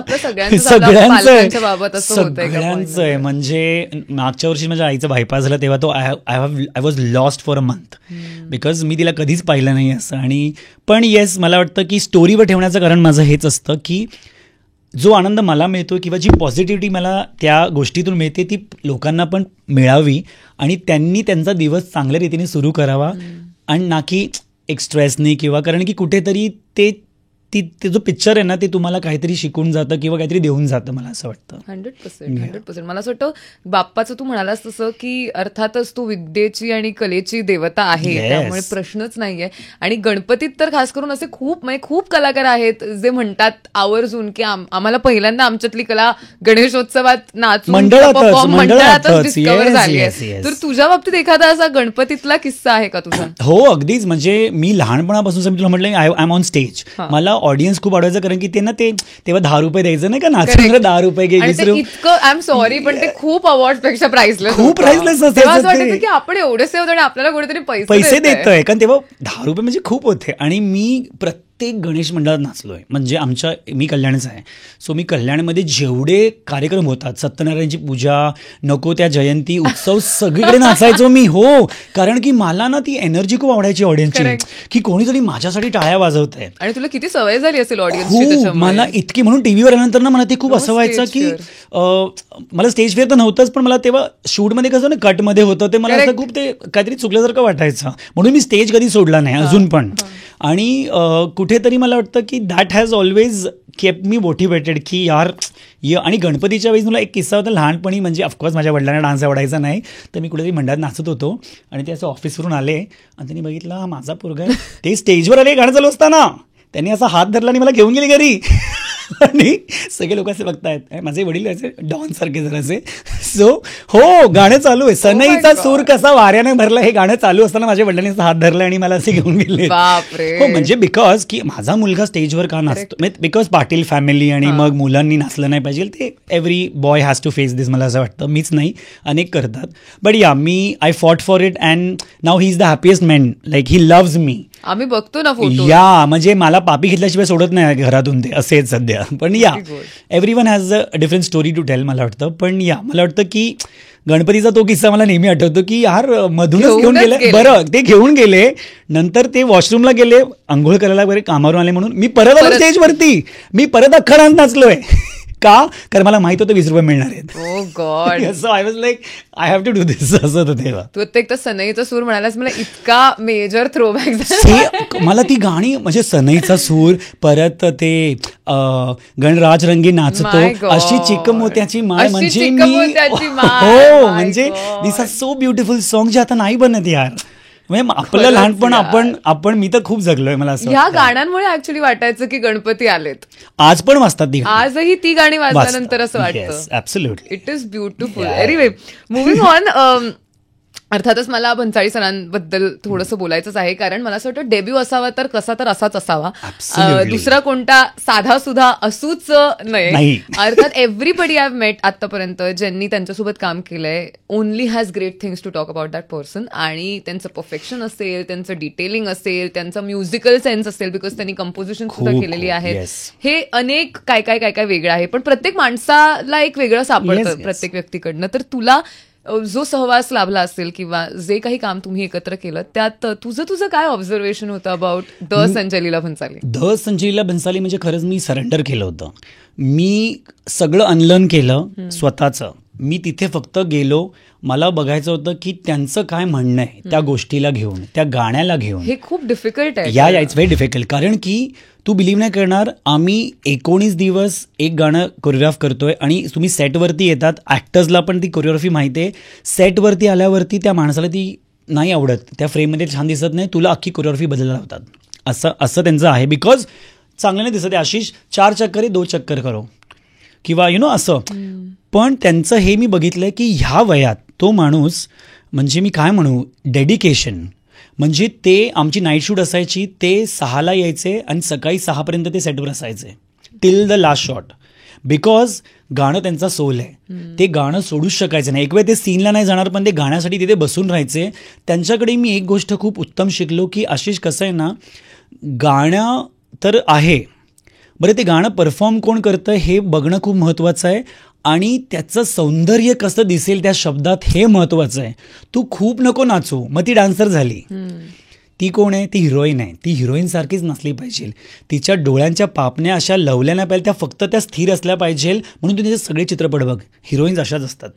They talk with the open eyes, blink पण होत नाही, कारण की तेव्हा तुम्ही पोचतात ऑडियन्सपर्यंत. आणि त्यांच्याकडून मी एक शिकलो की ॲज अ कलाकार म्हणून फक्त तुम्ही नसतात त्या फ्रेममध्ये, सगळं आहे.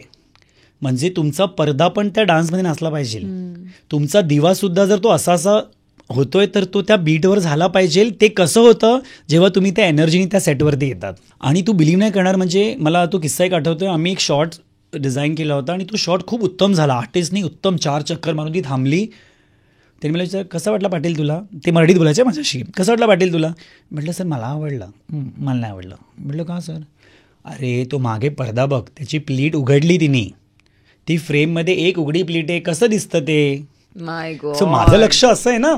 पण as a choreographer, as a cinematographer तुला प्रत्येक फ्रेम बघितली पाहिजे आशिष. जर ही तुझी फ्रेम आहे, ह्या फ्रेममध्ये कोपऱ्यात काय काय ते बरोबर अलाइंड आहे का, इज इट अलाइंड?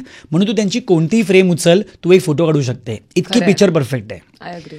कारण की ते तेवढा वेळ घेतात, म्हणून तर गाण्याला 7-7, 8-8 दिवस घेतात ते एका गाण्याला, 3 मिनिटाच्या गाण्याला पण. आणि एक्सपिरियन्स म्हणजे मी काय सांगू, मी म्हणजे आय वॉज ब्लेस्ड की मी शिव्या नाही खाल्ल्या म्हणजे खूप लोकं बोलतात कारण की आय वॉज व्हेरी क्विक कारण त्यांना ती लोक खूप आवडतात जे ते बोलले ना की Change करो. ये 4-5 करो हां मग मी 4 हां बरोबर ये सिका उसको अभी त्यांना ते खूप आवडायचं की मी ना ते खूप क्विक आहे मला ते क्विकनेस त्यांना खूप आवडायचं आणि त्यांना ते आवडतं आर्टिस्ट पण क्विक असताना की त्यांना मजा येते काम करताना मग त्यांना असं वाटतं की अच्छा ह्याला समजते मला काय हवं आहे सो कुठेतरी मी ब्लेस्ड होतो म्हणजे तू बिलीव्ह का त्यांचं जे असिस्टंट रेट ते मला शेवटच्या दिवशी बोलले की तू पत्थर आहे का रे बोले नाही क्यू अरे हम लोग के यहाँ पे म्हणजे आमच्या इथे नवीन कोणी आलं ना ते रडतात कारण की तो जो माहोल असतो तो इतका असतं ना की you have to work on your toe मी म्हटलं का मी रडेन कारण की मी शिकायला आलो आहे मी समजतो मी एका इन्स्टिट्यूटमध्ये आलो आणि मी आता जेव्हा इथून जाईल तेव्हा मी एक डिग्री घेऊन जाईल आणि कदाचित आत्ता त्याच्यानंतर जेव्हा मी नाचतोय ना सध्या मला तो डिफरन्स दिसतोय मी खूप मॅच्युरिटी लेवलनी नाचायला लागलो आहे मी आधीही नाचायचो पण माझे हावभाव अजून बदललेत माझे हावभाव खूप स्थिर झालेत मला असं वाटतं की प्रेक्षकांना माझा हात पोचतोय की नाही ती डिले आहे की नाही त्या हाताचा आधी मी असं करायचो आता मला हे करत करत त्या शब्दापर्यंत आणायचं आहे सो ट्रू माय गॉड हे जे आहे ना हे मी त्या माणसासाठी शिकलोय की अशी शब्द बघ रा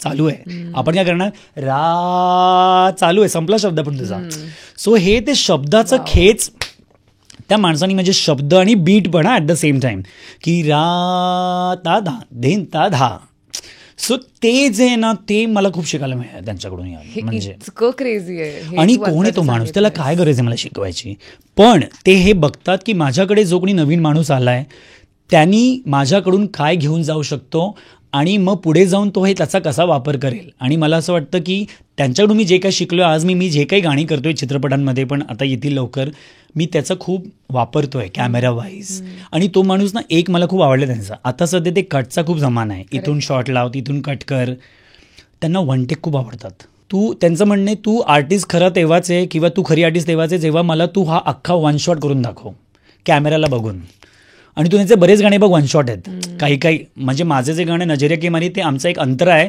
तो 180 आहे इथून सुरू होतो तो तिथे संपतो आणि तोपर्यंत तिला एक्सप्रेस करायचं होतं पापणी न हलवता ते म्हणाले की ये चॅलेंज आहे आशिष कट तो कोई भी कर लेगा इधर से काटो उधर से काटो समोरून पण कंटिन्युटी शॉट जे आधी चालायचे आधीच्या हिरोईन कंटिन्यू नाचायच्या एक अखंड पॅरेग्राफ नाचायच्या ते आता का होत नाही ते झालं पाहिजे परत तेव्हा तुम्ही सांगा तुम्ही खरे डान्सर आहात या मी म्हणजे इन्स्टिट्यूट ब्युटिफुल एक्सपिरियन्स ब्युटिफुल आणि लोक म्हणतात त्यांना perfectionist but I tell you he finds perfection in imperfection so true मला एकदा वाटलं एक फ्रेममध्ये की तिचे केस ना विस्कटले अरे नाही दॅट इज ब्युटी आशिष एखादी मुलगी फक्त अशी वळली तिचे केस विस्कटले दॅट इज ब्युटी ये शॉट बहुत अच्छा आहे सो ही थिंग्स जे तुम्ही नॉर्मल माणूस विचार करतात ना तो नॉर्मल माणूस विचार नाही करत ते अँड दॅट इज मला ते तसं विचार करायला लागलो ना आपण की आपण पण काहीतरी वेगळं क्रिएट करतो मला असं वाटतं 100% आणि मला असं वाटतं तुझे आहेत तसे विचार बाबतीत वेगवेगळ्या पद्धतीचे एक मला खूप क्युरिओसिटी वाटते नेहमी ते मी तुला आता विचारणार आहे की बऱ्याच वेळेला आपण जेव्हा लाईव्ह परफॉर्मन्सेस बघतो किंवा टीव्हीवरचे परफॉर्मन्सेस बघतो अर्थात जी लीड अभिनेत्री किंवा अभिनेता असतो ते तर अमेझिंग नाचतातच पण बऱ्याच वेळेला असं होतं यार की जे मागे नाचतात एखादी ती मुलगी किंवा एखादा तो मुलगा इतकं सुंदर करत असतो की कधी कधी फॉर अ फ्लीटिंग सेकंड तुमचं लक्ष त्या मेन लीड कडनं बाजूला होऊन त्या व्यक्तीकडे जातं मी जेव्हा मला स्वतःला त्या व्यक्तीच्या शूजमध्ये टाकते तेव्हा मी हा विचार करते की यार मी इतकं 100% येते वेन आय नो की देर इज समवन एल्स जी व्यक्ती लीड आहे तरी मला एवढं माझं पूर्ण जीव की प्राण ओतून करायचंय व्हॉट डज इट टेक यार ॲज अ पर्सन सो माझे सगळे डान्सर्स म्हणजे मी त्यांना डान्सर्स म्हणत नाही मी त्यांना परफॉर्मर्स म्हणतो बिकॉज जसं तू म्हणाली की जर आर्टिस्टला ठेवल्यास आणि हे मागची लोक जर काढली तर there is no dance correct पण म्हणून आर्टिस्टनी प्रत्येक डान्सरला पण तेवढा रिस्पेक्ट दिला पाहिजे जे सेंटरला नसतात असं मी नेहमी म्हणतो म्हणून माझ्या डान्सर्सला कोणी काय बोललं ना मी खूप चिडतो मी कधी चिडत नाही पण मला मुलांना कोणी काय बोललं ना मी चिडतो बिकॉज त्यांच्यामुळे तुमचा डान्स दिसतो असं किती वेळा झालं की माझ्या काही मुली तयार होऊन जेव्हा येतात आणि त्या स्टेजवर नसतात तेव्हा क्लायंटचं असं असतं की अरे आर्टिस्ट ज्यादा खूपसूरत लग रही हो आशिष म्हटलं सर पण त्या दिसतात कारण मला वाटतं की माझ्या प्रत्येक जे स्टेजवरती उभे ते आर्टिस्टच दिसले पाहिजे आता तुमच्या आर्टिस्टला त्याला अपलिफ्ट करावं लागणार ते तुमच्या आर्टिस्टकडे घेतात ना पैसे तुम्ही लाखात पैसे घेतात मग तुम्ही नाचू कसं शकत नाही असं मला वाटतं कधी कधी आणि एक दोन असं झालंय प्रीशूट करताना मला ब्लॉगच्या मुलीला काढावं लागलंय का कारण की आशिष आर्टिस्ट नाही दिख रही है ये 2 लड़कियों को निकाल असं बोललेत मला. Oh my God. आणि तेव्हा मला अभिमान वाटतो डान्सर्सचा की गायज ये इसको डान्स बोलते, की तुमच्या डान्सनी समोरच्याला कॉम्प्लेक्स आला पाहिजे, आर्टिस्टला पण कॉम्प्लेक्स आला पाहिजे की इसको मेरे बाजू में मत रखो. पण ते खरं डान्स तेच आहे यार, कारण त्यांना ना, आणि बरं त्यांना आर्टिस्टला एकच लक्षात ठेवायचं आहे, ही जी डान्सची टीम असते त्यांना 6 ॲक्ट लक्षात ठेवायचे विथ वेगवेगळ्या स्टाईल्स. मग ते गणपती वंदन आहे, मग ती देवी ॲक्ट आहे, मग ती लावणी आहे, मग हिपहॉप आहे, मग कॅबरे आहे, मग अजून काहीतरी आहे. त्यांना स्टाईल पण बघायची आहे. म्हणजे विचार कर त्यांचे कष्ट किती आहेत. आणि मला अभिमान आहे की मी स्वतः एक बॅक डान्सर होतो, त्याच्यामुळे मला अत्यंत रिस्पेक्ट आहे सगळ्या परफॉर्मन्सबद्दल. आणि जे कोणी परफॉर्म करतात म्हणजे खरंच सल्यूट आहे, बिकॉज जे तुम्ही करतात, तुम्ही आमचं विजन दाखवतात लोकांना. माझं हे विजन आहे बघ की मला असा ॲक्ट दाखवायचा आहे, परंतु दाखवतं कोण? परफॉर्मन्स. आर्टिस्ट आहे पण त्या परफॉर्मन्सचं फॉर्मेशन, तो प्रॉप येणं, it is so on time and without a mistake. So I love my dancers. Everyone knows this, in the whole industry know की आशिष किती प्रेम करतो डान्सर्सवरती. यु नो मला आठवत नाही एक्झॅक्टली कोण म्हणालेलं, पण इथेच बसून देर वॉज सम डिरेक्टर की सिनेमॅटोग्राफर काहीतरी कलर स्कीमचा विषय चाललेला, आणि ते म्हणालेले की जर मला एखादा काळा ठिपका हायलाईट करायचा असेल ज्ञानेश्वरी, तर मागे पण जर काळच असेल तर मी ते हायलाईटच करू शकणार नाही. So I have to have a plain white paper, तेव्हा मी तुला दाखवू शकेन की हा बघ हा आहे. मला आत्ता समाव ते उदाहरण खूप आठवतंय की जर मला एका व्यक्तीला हायलाईट करायचंय तर ते तेव्हाच पॉसिबल आहे जेव्हा ही सगळी माणसं आहेत आणि ही सगळी माणसं तितक्याच एनर्जीनी आणि परफेक्शननी त्यांचा पार्ट करतायत. So it's so important. आणि also this is a profession in itself. Absolutely. म्हणजे ते दिवस रात्र रिहर्सल करत असतात, ते पण सण साजरे करत नाही. म्हणजे मी बघतो ना किती वेळा आम्हाला मला तर त्यांचे जेवढे लाड करता येईल मी नेहमी करतो, हे सगळ्यांना माहिती आहे. पण मी बघतो की त्यांचे पण आपापले प्रॉब्लेम्स आहेत जे त्यांना करता येत नाही, कारण की त्यांना माहिती आहे त्यांना रोजावरचे पैसे आहेत आणि त्यांनी हे प्रोफेशन निवडलं आहे. म्हणून मला अत्यंत आय एम व्हेरी प्राऊड आणि मला अभिमान आहे त्या मुलांचा, त्या मुलींचा की जे ट्रॅव्हल पण करतात. नालासोपारवरून कोणतरी येते, कोण डोंबिवलीवरून येतं आहे, कोणीतरी वाशीवरून पण येतं आहे रिहर्सलसाठी. कारण ते त्यांचं पॅशन आहे. आणि आजपर्यंत म्हणजे मला खरंच ती खंत आहे की कलाकारनं जेव्हा नाचतात ना तेव्हा कुठेतरी ते न चुकतात त्यांना ना दुखावतात की अरे मला इथे हात नको लावू, मला तिथे हात नको लावू. अरे ते पण मनुष्य आहेत. सो कधी कधी मला ह्याचा एक थोडासा राग येतो की नाही, ते नाचतात ना म्हणून तुमचा ॲक्ट पण दिसतोय, लक्षात ठेवा. आणि ते असल्यामुळे तो अजून 4 चांद लावतात. सो ती एक माझी नम्र विनंती असते नेहमी सगळ्या कलाकारांना की तुम्हाला नाही पटत ना, तुम्ही सांगा लिफ्ट नका देऊ, मी त्यांना लिफ्ट नाही देणार. तुम्ही सेंटरला नाचा, तुमच्या आजूबाजूला नसतील, पण त्यांना कोणी बोलू नका. कारण की कोणतंही गाणं घे ना तू, मोठंच्या मोठं गाणं घे, मग नगाडा घे, ढोलीडा घे, घुमर घे, आहेत ना मागे डान्सर, का एकटी आल्या नसली आहे ते. आणि मी हे भन्सालीकडे पण त्यांच्याकडे पण हे बघितलं आहे, डान्सर्स म्हणजे 40 मुली नसतात आहे, तर ड्रेस डिझायनरनी घुंगरू दिलं नव्हते एका पोरीला, कधी एवढी कोपऱ्यात होती. सर त्यांचं लक्ष बघा, कोपऱ्यात नसते तर फिरते, त्यांनी असं रुको रुको कट करो, तिच्या पायात घुंगरू का नाही आहे? नहीं सर वो ऐसे कैसे, आप लेके खरीद के लाओ. 40वी आहे ना, तिचा पायाला पण तेवढाच आवाज आला पाहिजे जेवढ्या 30 लोकांचा येतो किंवा 39 लोकांचा येतो आहे. म्हणजे detailing, that respect that man give to the dancers also, ते मला खूप कमी दिसतं आपल्या फील्डमध्ये इथे. पण तिकडे म्हणजे मग बघ ना तू, सगळे मोठे गाण्यामध्ये 100 डान्सर्स नसतात यार, कुठेतरी कोपऱ्यात पण नसतात ते, but it look so aligned.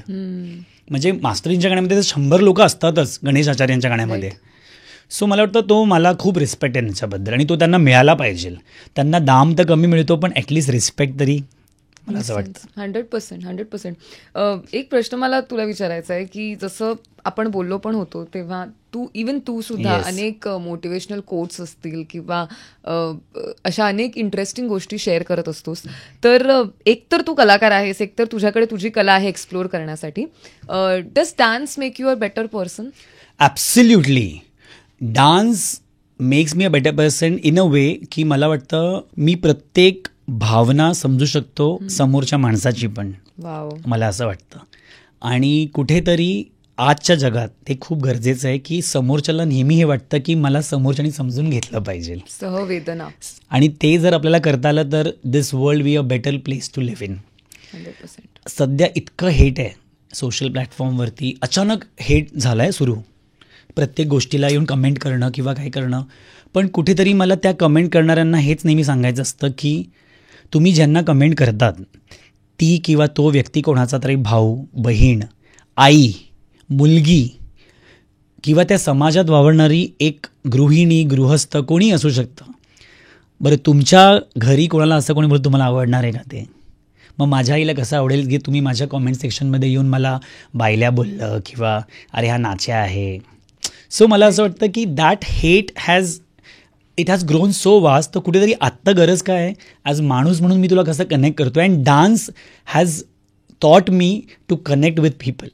आणि कुठेतरी मी कुठेही जातो तर मला असं वाटतं I make this aura at a point. I come in a point where people will not address me, but 1-2 मिनटात मी तुला चॅलेंज करू शकतो की 10 लोक माझ्या बाजूला आणि माझ्याशी गप्पा मारत असतील. एवढा माझा ऑरा मी पॉझिटिव्ह केला आहे सध्या. बिकॉज आई फील की अगर तुम किसी को कुछ दे सकते हो फिलहाल की ज़िंदगी में तो 2 प्यार के शब्द. हेट तो है, पूरा समाज कर रहा है, पण जर मी तुझ्याशी आज 2 प्रेमाचे शब्द बोललो, यू नेव्हर नो उद्या ते तुला किती बूस्टअप करेल. 100%. जस्ट अ वर्ड सेइंग की oh you looking so pretty today will change something. 100%. आणि खूप महत्त्वाचं आणि खूप ignored at the same time आहे. एक शेवटचा प्रश्न, आणि मला क्रेडिट द्यायचं आहे माझ्या आईला, कारण हा माझ्या आईने विचारलेलं. आमच्याकडे डिस्कशन होतं की आज अच्छा मग मला असं वाटतं की वगैरे असं एक डिस्कशन होतं. तर आईने हा प्रश्न तुझ्यासाठी खास पाठवलाय की एक अशी छोटी गोष्ट आशिष तुझ्या आयुष्यात घडलेली किंवा रोज घडणारी जी तुला खूप आनंद देते, खूप मोठा आनंद देते, आणि अशी एक वरवर बघायला वाटणारी खूप मोठी गोष्ट जी तितका आनंद नाही देऊ शकली. छोटी गोष्ट जी मला खूप आनंद देते की माझ्यामुळे कोणाच्या तरी चेहऱ्यावरती आजच्या दिवशी स्माईल आली. Wow, nice. किंवा मी त्यांना आनंद देऊ शकलो त्या क्षणाला, कुठेतरी त्यांना हसू शकलो किंवा त्यांना आपलंसं वाटू शकलो मी, ती मला खूप आनंद देते. म्हणजे रात्री झोपताना मी हे आठवतो की आज मी कोणाला दुखावलं आहे की नाही, कारण ते मला खूप गिल्ट फील असतं माझ्यासाठी. It's a very big process for me to heal कधी कधी. आणि ते मला ती खूप आनंद देते. आणि वरवरची गोष्ट म्हणजे हेच आहे की जी लोक कौतुक करतात ते मला कधीच आपलेसे वाटत नाही. कारण की ते खूप कौतुक करतात, पण कुठेतरी त्यांना, मला पण हे माहिती आहे इथे चुकलोय मी, पण त्यांना म्हणजे ठीक आहे ते प्रेम असतं सगळ्यांचं, पण ती मला गोष्ट असं वाटतं की नाही एवढं का कौतुक करा म्हणजे थोडंसं ठीक आहे, म्हणजे आहे प्रत्येक कलाकाराचं आहे. ठीक आहे, तसं नाही, प्रत्येक कलाकाराचं आहे की त्यांचं एक पॉईंट नंतर असं होतं त्यांचं की हे बघ मला कळलंय की माझं इथे घडलं होतं, जे सांगतोस एक्झॅक्टली. आणि माझी क्रिटिक्स माझी आई आहे सगळ्या. म्हणजे तुझ्या आईचा प्रश्न म्हणून मी सांगतो की माझी आई माझी सगळ्यात मोठी क्रिटिक्स आहे. म्हणजे आज पण ती कार्यक्रम बघायला जेव्हा पण येते तिला कुठेतरी अजून चुका दिसतातच. ती मला म्हणते हे असं होऊ शकलं असतं, आणि मी तिला असं लुक देतो, मग मी स्टँडिंग ओवेशन मिळालं ते लोकांनी दिलं, तुला खरं मत ऐकायचं आहे ना तर मी सांगते हे असं आहे. सो मला वाटतं just I things I can say this की. आणि म्हणून मला वाटतं की छोटी आनंद, जसं तुम्हाला छोटी गोष्ट जी आनंद देते ती तेच आहे की मी कोणाला तरी आनंद देऊ शकू. आणि जी मला ठीक ठीक वाटतं की प्लीज कॉम्प्लिमेंट करा, पण खूप असं न करू की जिथे मी चुकलोय पण ते मला पण कळतं यार, असं नका करू. ओके, शेवटचा प्रश्न. मला असं वाटतं प्रत्येक माणूस जसा इव्हॉल्व्ह होत असतो आणि जसे नवीन नवीन एक्सपिरियन्सेस घेत असतो तशी त्यांची एक आपली जगण्याची फिलॉसॉफी बनत जाते आणि आपण त्या मार्गाने मग जगायला लागतो. तर आशिष तुलाही अनेक अनुभव आले असतील. मला असं वाटतं प्रत्येक वर्षाकडे आपण एक वेगळीच व्यक्ती होतो आणि sometimes you can't identify with yourself 2 years from like 2 years down the line, right? तर आत्ता at this point in time Ashish तुझी इन जनरल जगण्याकडे, आयुष्याकडे बघण्याची काय फिलॉसॉफी आहे? कोणत्या अशा गोष्टी आहेत ज्या नॉन नेगोशिएबल आहेत, ज्या तू मनाशी ठरवलेल्याच आहेस आणि तुला पटतंय की they are working in your favour, आणि कोणत्या गोष्टी तू आयुष्यातून एलिमिनेट केल्यास बिकॉज ऑफ विच तुला तुझा आनंद जपता येतोय? I have made peace with myself. Okay. आणि मी जसं मी तुला म्हटलं पहिल्यापासून म्हणतोय मी की मला भरपूर द्यायला आवडतं.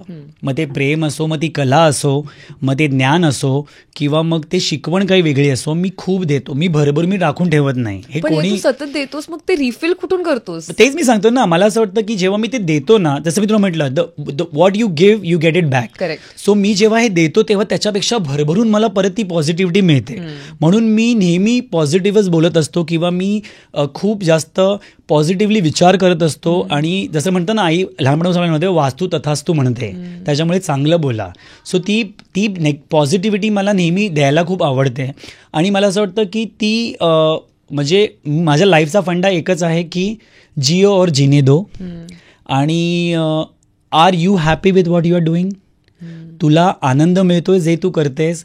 जर तुला आनंद मिळतोय तर मग कोणी काही बोलो त्याचा फरक पडत नाही. बरं, फरक पडला पाहिजे फक्त मोजून 5 लोकांचं, जे तुझे आईवडील असतील आणि जे तुझे खूप घनिष्ठ मित्रमैत्रिणी असतील. पण तरी आयुष्यात काही झालं तरी फक्त 2 व्यक्ती तुझ्या मागे असणार, ते तुझ्या आईवडील, बाकी कोणी नसतं. हे म्हणजे प्रूव्ड आहे माझ्या लाईफमध्ये. त्याच्यामुळे मला फरक पडत नाही जग काय म्हणतंय. कुछ तो लोग कहेंगे, लोगों का काम है कहना. मी आनंदी आहे का? येस. माझी बकेट लिस्ट पूर्ण होते का? येस. माझ्यामुळे कोणाला दुःख होतं आहे का? नाही ना? येस. किंवा मी कोणाचं घर माझ्यामुळे चालतं आहे? येस. माझ्यामुळे कोणाच्या मुलांच्या चेहऱ्यावरती आनंद आहे? येस. बस, और क्या चाहिए. यार, I feel clarity is something else. आणि a lot of us at this point are struggling ह्या क्लॅरिटीसाठी. सो कुडोज, टचवूड की ही क्लॅरिटी तुझ्यासोबत नेहमी राहो. आणि खूप नवीन नवीन आणि छान प्रोजेक्ट्स तू घेऊन सतत येत राहा. मी जितक्या वेळेला आशिष पाटीलला भेटले किंवा मी त्याच्या कॉमेंट सेक्शन मध्ये पण एकच गोष्ट की it is a treat to watch you. It is a treat to watch you. असं खूप कमी वेळा होतं की एखादी व्यक्ती, मला तर माझं हे पर्सनल मत आहे की कलाकार त्यांची कला सादर करत असताना इतके नेक्स्ट लेवल सुंदर दिसत असतात. म्हणजे not even saying in conventional aspect, they just look like some energy, some magic. काहीतरी हेव्हनली वाटतं, असं एखादी परी किंवा यु नो असं एंजलिक वाटतं. तसं मला तुझा डान्स बघताना नेहमी वाटतं. आणि माझं चॅलेंज आहे की once you start looking at Ashish Patil, जेव्हा तो नाचत असतो, हिंमत तुमची की तुम्ही दुसऱ्या कोणाकडे बघाल किंवा विचार कराल. हे आणि हा अजिबात अतिशयोक्ती नाहीये. जेन्युइनली कन्सिडरिंग सगळे ते परफॉर्मन्सेस जिथे तू नसशील सॅटिस्फाईड झाला परफॉर्मन्सनी, तरी सुद्धा मी जितकं बघितलंय तुला, आय जेन्युइनली फील की तुझ्यात ती पॉवर आहे. आणि इट कम्स कारण तुझा थॉट खूप प्युअर आहे. तुला सतत कोणाला तरी इम्प्रेस करायचं नाहीये, तू तुझं एक्सप्रेस करण्यासाठी. बस, दॅट्स द वर्ड. है ना, dance to express and not to impress. मी तेच करतो लहानपणापासून, जेव्हापासून मला समज आली आहे. It is really working. ते पोहोचतंय. आणि असे खूप विद्यार्थी तुझ्या निमित्ताने या क्षेत्राकडे येऊत, त्यांना तुझा जो पर्स्पेक्टिव्ह आहे डान्सचा तो मिळो. कारण that is the only way they can sustain for a long period of time. बाकी काय, बाप्पा आहे, स्वामी आहेत, आई आहे, सगळ्यांचं खूप प्रेम आहे. आणि तुझं तुझ्यावरती खूप प्रेम आहे, सगळ्यात महत्वाचं. खूप शुभेच्छा तुला आणि थँक्यू सो मच तू आज इथे आला असल्याबद्दल. खूप खूप आभार तुमचे सगळ्यांचे. कारण की एक लाईन मला खरंच लास्टलाच बोलायची होती, ती मी खरंच म्हणतो की एका नृत्य दिग्दर्शकाला किंवा एका कोरिओग्राफरला खरं सांगू तितकी किंमत नाही आहे जितकी दिली पाहिजे. आणि ती तुम्ही मला आज दिली इथे बोलून. मी खरंच आय एम व्हेरी ओव्हरवेल्म्ड. आणि खरंच शतशः आभार तुझे आणि सगळ्यांचे. नाही पण खरं सांगतो तुला, म्हणजे जसं तू स्वतः म्हणाली बघ की ह्या प्लॅटफॉर्मवरती सगळे डिपार्टमेंटचे लोक आले, पण have a choreographer been ever on any. पण तुम्ही ते पुढाकार घेतला आणि आमचं मत मांडण्याचा प्रयत्न मला करू दिला, त्याच्यासाठी खरंच खूप खूप आभार. आणि असंच प्रेम देत राहा मला, तुला सुद्धा आणि आपल्या चॅनलला, आपल्या रेडिओ सिटीला. So guys, thank you so much. खूप खूप आभार. गणपती बाप्पा मोरया. गणपती बाप्पा मोरया. थँक्यू.